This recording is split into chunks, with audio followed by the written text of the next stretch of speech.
Salut mes petits Enix, j'espère que vous vous portez bien. On se retrouve aujourd'hui non pas simplement pour une nouvelle vidéo, mais pour une toute nouvelle série, rien que ça. Je vous amène avec moi dans la tête des champions, qu'ils soient en activité ou non, pour en apprendre davantage sur eux, sur leur personnalité, leur parcours, leur approche mentale, leurs objectifs et leurs aspirations en dehors des cours.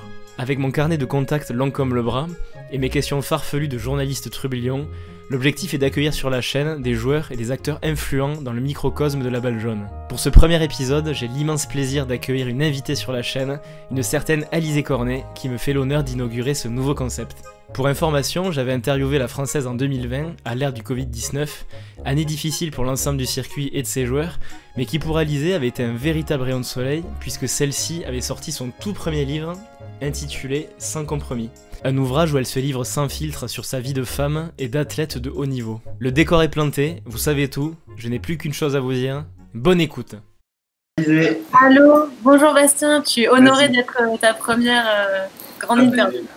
Merci beaucoup, on va commencer sans plus tarder. Allez, c'est parti. Parfait. On va commencer du coup par une petite présentation de ta carrière, de ton palmarès. Donc je me lance. Alors Alizé Cornet, tu es né à Nice le 22 janvier 1990. Tu as en ta possession 9 titres WTA, donc 6 en simple et 3 en double. À ton meilleur, tu as été classé 11e mondial en 2009 à 19 ans. Ça fait 12 ans dans le top 100 et 9 dans le top 50, donc une régularité au haut niveau qui force le respect.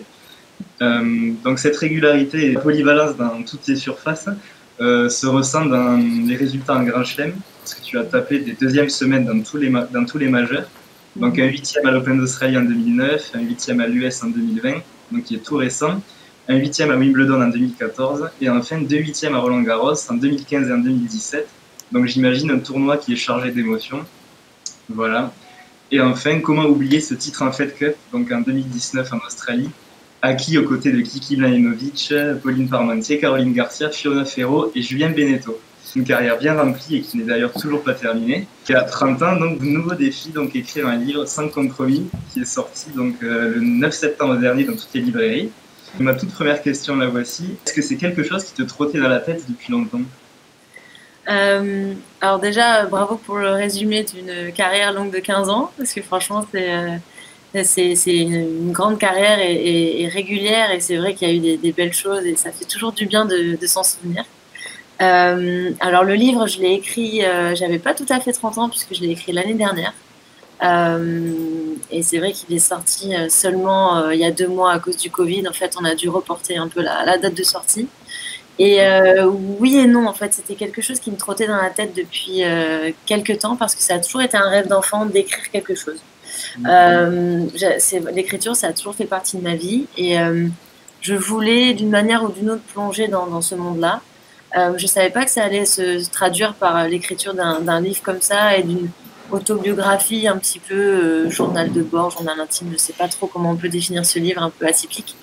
Mais en tout cas, quand j'ai commencé l'écriture de ce livre, ça m'est apparu juste comme une évidence.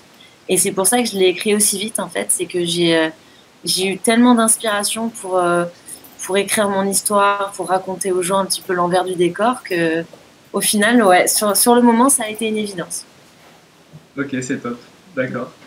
Et du coup, en lisant ton livre, j'ai été particulièrement marqué par les nombreuses citations qui jalonnent les chapitres et les pages.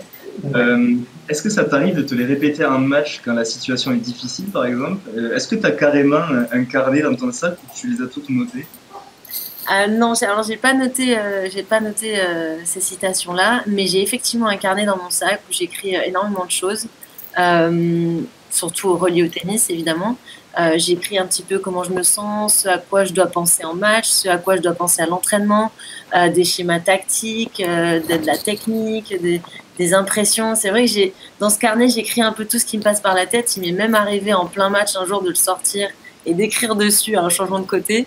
Mais non, il n'y a pas ces citations-là. Ces citations-là, je les trouvais sympathiques pour démarrer chaque chapitre, pour donner un peu au lecteur un indice sur ce qu'allait traiter le chapitre en question. Et du coup, voilà, c'est pour ça que je me suis amusée à faire ces petites recherches de citations. Et je suis une personne à citation, j'aime beaucoup ça. Donc c'était important pour moi d'en placer un peu partout dans le livre comme ça. D'accord, très bien. Mais du coup, toujours à propos des citations, j'ai été marqué par celle qui aborde le chapitre autour de vos personnalités de joueuses et de femmes.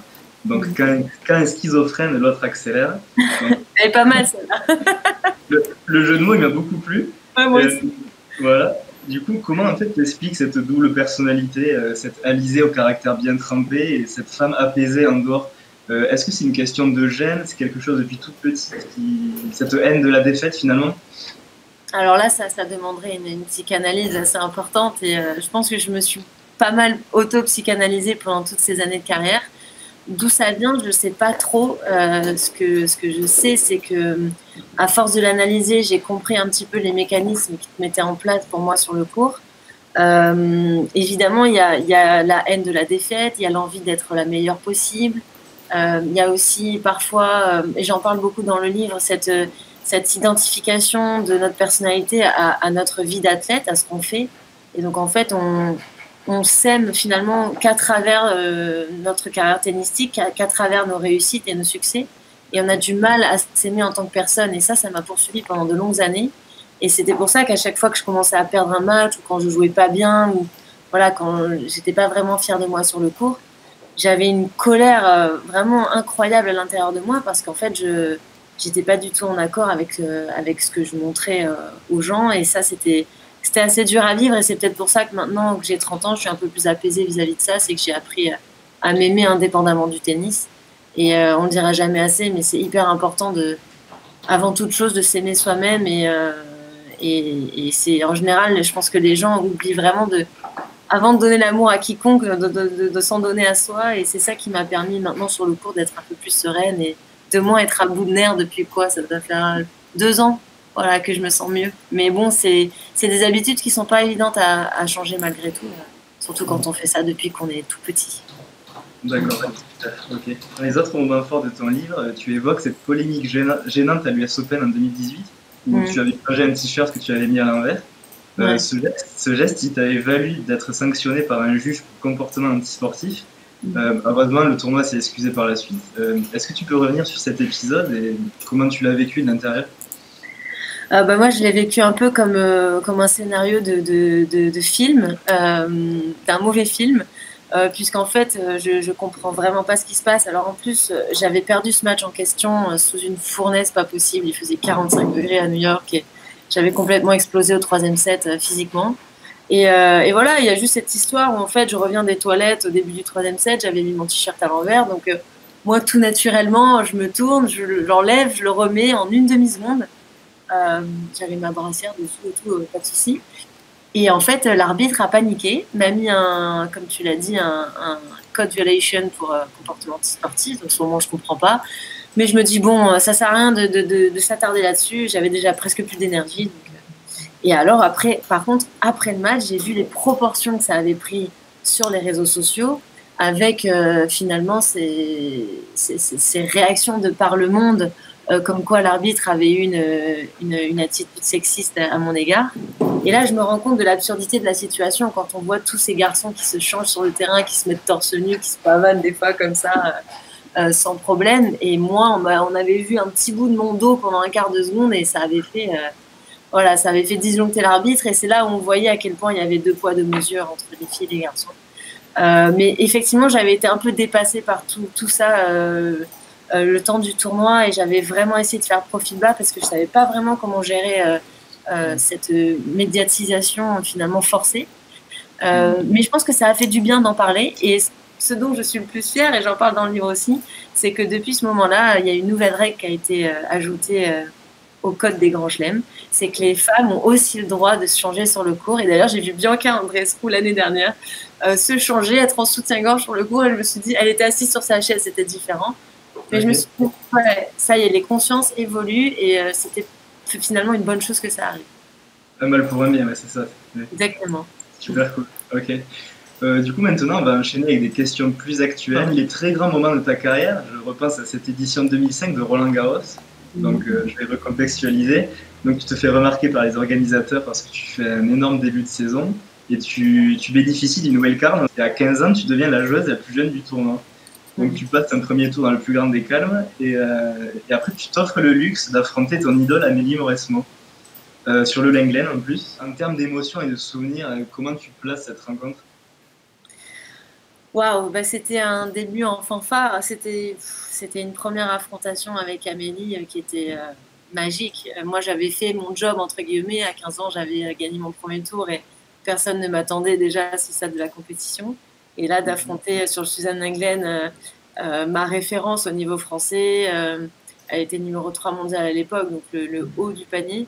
Bah, c'était ouf et en même temps, j'avais vraiment envie de le gagner ce match. Moi, j'étais en mode non, mais je peux aller le faire, je peux créer l'exploit et tout. Alors, je me suis bien fait doser, j'ai pris une petite correction, mais c'était hyper instructif et surtout, j'ai vu que je me suis pas démontée en fait. J'ai fait mon match, alors j'étais beaucoup moins forte, mais j'ai jamais baissé les bras, j'ai pas été fataliste et ça prouvait déjà que j'avais mon petit caractère. Et non, c'était vraiment une première expérience à Roland-Garros qui était inoubliable. Ok, super. Autre grand moment de ta carrière, du coup, que j'évoquais au début de notre échange, donc cette Fed Cup remportée en 2019, bah, tout simplement, est-ce que tu peux nous décrire le sentiment que ça procure, quoi? Ça doit être indescriptible. Bah ouais, c'était très très fort en émotion, surtout que moi je suis rentrée en équipe de France en 2008, j'avais 18 ans, et ça a toujours été mon rêve de gagner la Fed Cup, mais un rêve un peu lointain parce que on se voit bien gagner la Fed Cup, mais en même temps le chemin est tellement long, c'est tellement difficile, et puis j'ai eu tellement moi de haut et de bas avec la Fed Cup. Euh, que c'était juste la récompense de toutes ces années de travail, de toutes ces années de cohésion avec mes copines, avec Kiki, Caro, Pauline et Fiona un peu moins parce qu'elle est arrivée juste l'année dernière, mais c'est vrai que les trois autres, ça a été vraiment la récompense de toutes ces années où on est passé par tous les états et de pouvoir gagner la Fed Cup à l'autre bout du monde comme ça en Australie contre la numéro 1 mondiale après une superbe campagne et tout. Non, c'était incroyable. De toute façon, chaque rencontre de Fed Cup a son lot d'émotions, mais alors celle-là, c'est vrai qu'elle elle a dépassé tout ce que je pouvais imaginer. Et ça nous restera pour toujours. Je pense qu'on sera toujours liés par ce lien de cette victoire en Fed Cup. Et voilà, j'ai qu'une hâte, c'est d'y retourner maintenant. C'est vrai que ça a beaucoup manqué cette année. Super, énorme périple, c'est génial. Du coup, on va terminer cette interview par 4 questions décalées, un peu rapides. Ok. Quels sont tes idoles et tes modèles dans le tennis? Donc, tu évoquais Amélie Mauresmo, est-ce qu'il y en a d'autres? Alors, parce que j'ai changé d'idole hein, au cours de mes nombreuses années. Alors, à l'heure actuelle, mon idole euh, tout puissant, c'est Raphaël Nadal. Voilà, c'est mon exemple. C'est vraiment la personne le joueur que j'apprécie le plus et qui me fait le plus rêver. Donc voilà, je répondrai Raphaël Nadal. Ok. Du coup, tu m'as dit que tu étais une femme à citation, et ça te tombe bien. C'est quoi ta devise dans la vie, si tu en as une? Oh là là. J'en ai une. Alors j'en ai une parce que c'est la seule que j'arrive à retenir. Et en fait, c'est ma mère qui me l'a dit quand j'étais très petite, enfin quand j'étais toute petite, peut-être même pas adolescente, et ça m'est resté et ça a guidé mes pas pour toujours continuer à travailler plus. Elle est restée gravée, quoi. Elle n'est pas hyper mélodieuse, elle n'est pas hyper littéraire, mais elle est efficace. C'est quand on travaille, on n'est pas sûr d'y arriver, mais quand on travaille pas, on est sûr de pas y arriver. Ouais, c'est pas mal, elle fait réfléchir. Voilà, mais je me suis dit, ouais, elle a peut-être raison. Si je travaille, j'ai quand même un peu plus de chances d'y arriver, donc c'est pour ça que j'ai toujours été une grande bosseuse. Ok. Quel est ton péché mignon? C'est ma dernière question. Le chocolat. Mais alors là, j'ai même pas besoin de réfléchir. Ok, bon, c'est normal. Est-ce que tu veux ajouter quelque chose d'autre ou quelque chose qui te tient à cœur? Bah écoute, oui, ce que j'espère, c'est que l'année prochaine, on aura la possibilité de faire une belle saison. Là, nous, les filles, on a été un petit peu frustrés par rapport à notre fin de calendrier, puisque les garçons ont eu beaucoup plus de temps avec nous. Et c'est vrai que j'espère que l'année prochaine, on arrivera à trouver un équilibre et qu'on pourra être autant valorisés que les garçons et avoir la chance de participer à autant de tournois. Voilà, parce que on en a besoin et parce que le sport a besoin du sport féminin. Donc, j'espère que tout va se dérouler pour le mieux. Ben, parfait. Ben, c'est tout pour moi. C'était une super expérience en tout cas. Bravo Bastien, c'est cool. Bienvenue dans le monde du journalisme. C'est ça, c'est ça. J'espère que cette vidéo vous aura plu et qu'elle aura permis à certains de découvrir ou plutôt redécouvrir Alizé Cornet et cette dualité avec cette joueuse au tempérament volcanique sur le court et cette femme apaisée et attachante en dehors. Je compte sur vous pour liker la vidéo, la partager et surtout me dire en commentaire quelle star, quel champion, quels acteurs influents vous aimeriez voir à l'avenir sur la chaîne lors d'épisodes futurs. Dites-moi, ne soyez pas timide, soyez ambitieux, puisque moi ma seule limite c'est d'avoir Roger Federer un jour sur la chaîne. Voilà. Vous savez tout, je n'ai plus qu'une chose à vous dire. Abonnez-vous, je l'ai déjà dit. Entraînez-vous, n'oubliez pas d'aller vous entraîner pour maîtriser le Twinner.